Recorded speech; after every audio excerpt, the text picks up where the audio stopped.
lorsque l'on cueille un fruit, on fait une beracha dessus, en se rappelant que ce n'est pas l'agriculteur face à son arbre ou le consommateur face à son fruit, mais il y a derrière une grande machine qui est sous-jacente et qui est dirigée par Dieu.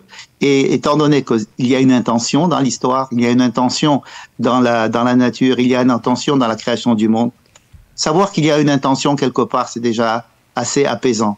De savoir qu'on n'est pas abandonné, et au contraire, on fait partie de quelque chose. Nous avons le plaisir d'être en ligne avec le docteur Michel Bensoussan. Michel, bonjour, Boker Tov. Boker Tov. Alors, on va dire, vous êtes le guide spirituel de la communauté de Myrtam les David à l'hôpital Misgav Ladach à Jérusalem. Et avec vous, comme on le fait de temps en temps, régulièrement, je voudrais qu'on s'arrête sur cette journée de Tou Bishvat qui est un Rosh Hashanah Laïlanot, et qui symbolise, on le sait, le renouveau de la nature. Alors, je voudrais que vous nous approfondir avec vous une idée peut-être autour de la situation dans laquelle on évolue, qui est plutôt triste, hein, il faut bien l'avouer, difficile, extrêmement difficile, lourde et douloureuse pour l'ensemble de l'État d'Israël. Quel espoir peut nous donner cette fête de Tou Bishvat aujourd'hui ? Alors, c'est pas facile de donner de l'espoir, mais oui, il faut toujours en avoir, et je pense que le peuple juif en a. Et la fête de Tou Bishvat peut-être est un bon moyen de se rendre compte qu'en fait le peuple juif est capable de quoi. Alors, il me semble que une des idées de Tou Bishvat, ça peut être celle de se rendre compte un petit peu du fait que l'on mange un fruit. On mange un fruit, surtout à notre époque où nous sommes plutôt des consommateurs, et pour nous un fruit est un objet que l'on trouve au supermarché et qu'on achète, qu'on mange, et puis c'est tout. Cette année, nous avons eu la chance de pouvoir participer un petit peu à l'agriculture israélienne, puisque de temps en temps nous allons aider les agriculteurs à cueillir leurs fruits, à les aider puisqu'il n'y a plus de main d'œuvre dans les champs. Et on s'est rendu compte un petit peu de la nécessité de se rendre compte qu'en fait nous faisons partie d'un peuple et d'une terre, et que les fruits eux-mêmes faisaient partie d'un cycle, et que ce cycle-là ne commençait pas au moment où je prends le fruit et je le mets dans mon sac au supermarché, mais il commence bien avant. Et Rosh Hashanah Laïlanot, c'est-à-dire un nouvel an des arbres, nous rappelle que il y a un cycle de la nature. À Rosh Hashanah, nous avons commencé à juger les hommes, et puis ensuite il y a eu de la pluie qui est tombée, et cette pluie est rentrée dans le sol, et ensuite cette pluie et cette eau ont pu donner de la force à la terre pour donner des fruits. Et ce que l'on récupère comme un fruit, en fait, ce n'est qu'un l'aboutissement d'un long processus. En fait, quand vous vous demandez de voir quel est l'espoir, je ne sais pas si c'est de l'espoir, mais c'est de se rendre compte que nous faisons partie d'un grand processus. Nous-mêmes, dans notre histoire, nous sommes comme le cycle de la nature, nous sommes un cycle de l'histoire, et le peuple juif a une longue histoire, et que s'arrêter à un jour, une tristesse, un malheur, en fait, comment est-ce qu'on peut essayer de trouver des ressources pour essayer de s'en sortir? C'est de se rendre compte que nous faisons partie de quelque chose de beaucoup plus grand, que notre histoire est beaucoup plus large, que nous avons une mission à faire dans le monde, et que le peuple juif n'est pas un peuple qui doit vivre le jour et d'être un peuple comme tous les peuples qui a essayé de s'en sortir dans la vie, mais de se rattacher en permanence à quelque chose qui est bien plus haut, bien plus élevé, et qui a commencé il y a bien plus longtemps, et qui, nous l'espérons, va aboutir dans beaucoup plus de temps, et que nous faisons partie de cette chaîne, en fait, et de cette grande histoire avec un grand H, et que si on essaye de faire un zoom out de notre histoire, alors peut-être à ce moment-là on a peut-être cette perspective large, et peut donner un petit peu de sens et d'espoir, peut-être, parce qu'on on se rend compte que nous ne sommes pas simplement un consommateur d'informations ou bien ou d'événements limités dans le temps. Aujourd'hui, présentement, ce que j'entends aux informations, ce qui m'accable, etc.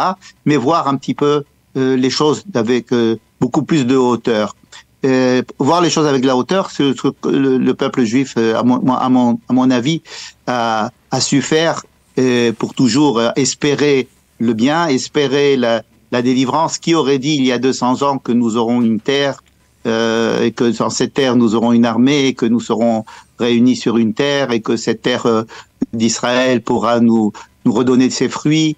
Qui aurait pu le penser? Eh ben, le peuple juif l'a pensé. On a toujours dit Shana Abba Birushalayim, alors qu'on était dans les pires conditions, et on a toujours espéré. Donc, qu'est-ce qui nous a donné cet espoir et cette force de dire les Shana Abba Birushalayim, ou comme on dit aujourd'hui en Israël, Yeh Tov, Yeh Beseder.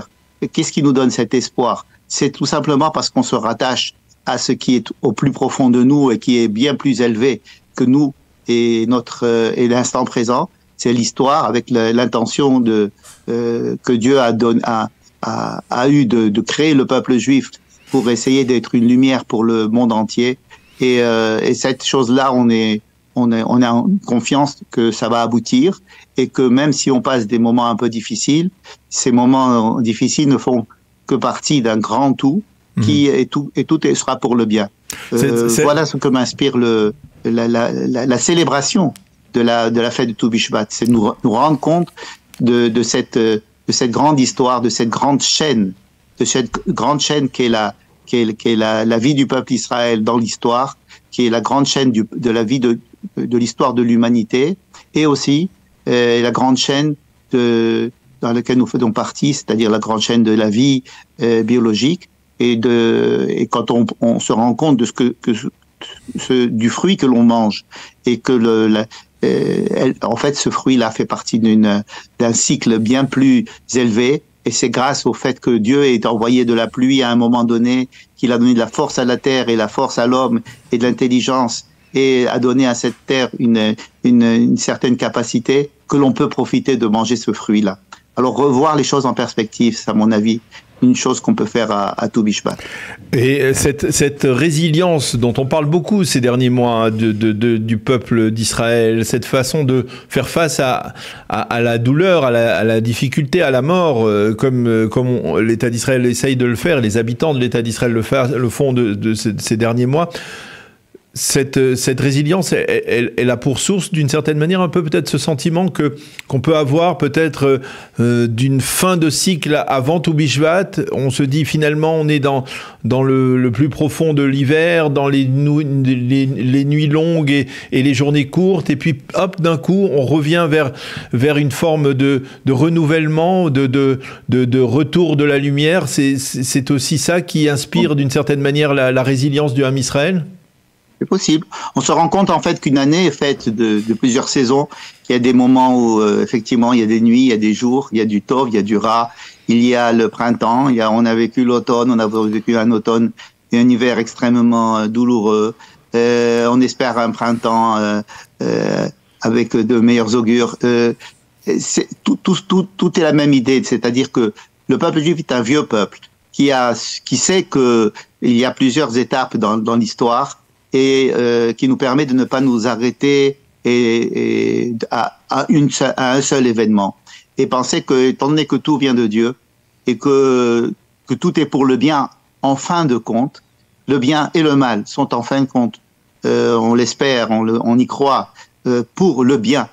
Alors on a cette résilience, comme vous dites, cette capacité d'essayer de transcender les moments difficiles et d'espérer que nous faisons, étant donné que nous faisons partie d'un tout et d'un cycle et de quelque chose qui va vers le bien, alors peut-être que ce printemps et ces fruits qui sortent des arbres et cette floraison peut-être pourra nous donner aussi un petit peu nous rappeler qu'il faut avoir toujours de l'espoir.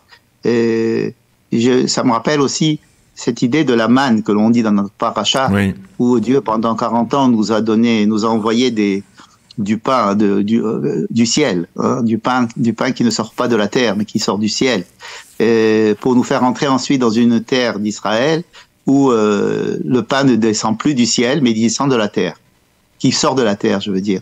Mais quand il sort de la terre, alors il faut se rappeler qu'en fin de compte, même s'il sort physiquement de la terre, même si c'est nous qui avons fabriqué ce pain, en fait, il vient du ciel. Il vient du ciel, c'est-à-dire que il y a sous-jacent à ce pain qui sort de la terre, en fait, le pain qui sort du ciel. C'est pour ça que l'on dit Hamotzi lechem min haaretz, c'est Dieu qui a fait sortir le pain de la terre, bien que ce soit à nous qui ait fabriqué ce pain. Lui n'a fait que peut-être que envoyer de la pluie et faire sortir le blé de la terre, hein, mais en fait même si c'est lui qui est à l'origine de la pluie, de la terre, de la nature, et il a aussi été à l'origine de notre force, de notre intelligence, de notre capacité à être humain. Et alors dans ce sens aussi, il a aidé à faire sortir ce pain de la terre. Mais si nous avons pendant 40 ans été habitués à manger du pain du ciel, c'est pour nous rappeler justement ça, que lorsque l'on mange le pain de la terre, il vient du ciel. Donc lorsque l'on cueille un fruit, on fait une beracha dessus, en se rappelant que ce n'est pas l'agriculteur face à son arbre ou le consommateur face à son fruit, mais il y a derrière une grande machine qui est sous-jacente et qui est dirigée par Dieu. Et c'est l'occasion de s'en rendre compte. Et étant donné qu'il y a une intention dans l'histoire, il y a une intention dans la nature, il y a une intention dans la création du monde, savoir qu'il y a une intention quelque part, c'est déjà assez apaisant. De savoir qu'on n'est pas abandonné, qu'au contraire on fait partie de quelque chose et qu'il y a une intention et qu'il y a quelqu'un qui a une intention, que Dieu est en train et dirige la nature et dirige l'histoire. Alors peut-être cela peut nous donner un petit peu de réconfort. Eh bien, merci beaucoup, Dr Michel Bensoussan, de nous avoir justement donc apporté cette clé peut-être de lecture pour mieux appréhender, on va dire, ces journées difficiles et essayer d'y trouver effectivement des sources d'espoir et de force pour sur le plan individuel, mais aussi bien entendu sur le plan national. Merci beaucoup d'avoir accepté de répondre à nos questions, d'être avec nous, de nous avoir livré cet enseignement à l'occasion de la fête de Tou Bishvat. Tou Bishvat Sameach. Shalom, shalom. Merci.